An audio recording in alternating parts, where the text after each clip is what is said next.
Hello everyone, welcome back to Tenorshare. We have a brand new macOS 15 update called Sequoia. You can now try this update and experience its exciting features. This year, Apple emphasizes integrating artificial intelligence called Apple Intelligent into the system. Besides, there are also improvements in the interface, such as the split screen mode.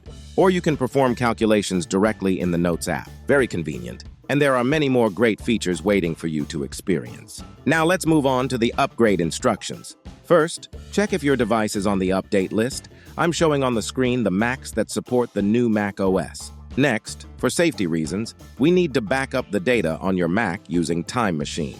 Since this is a beta version for developers, there will be bugs during use. That can affect the data. Connect an external drive to be the data backup device. Hover over the dock, select System Settings, then select General. In the right column, select Time Machine. Continue to select Add Backup Disk. The external drive you have connected will appear. Click Set Up Disk. Finally, click Done and wait for the backup process. The time can be long or short depending on the amount of data in your machine.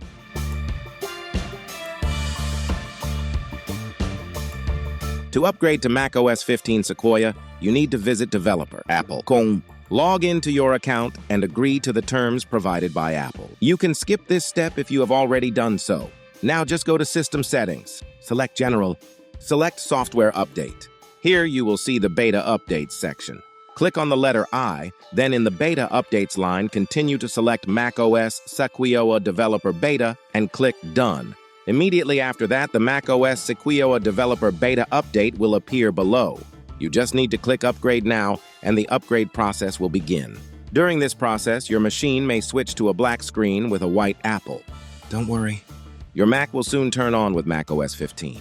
And now I have successfully upgraded. We can now experience the new screen and interesting features in this version.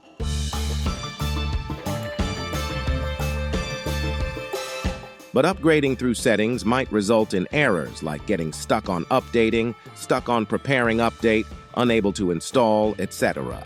These could be due to internet issues or storage issues. If upgrading to macOS 15 through settings fails, you can try Re-iBoot. Tenorshare Re-iBoot can help you upgrade to macOS 15 easily, and during the update it will clean out some cache from your Mac so that it can update smoothly and without trouble.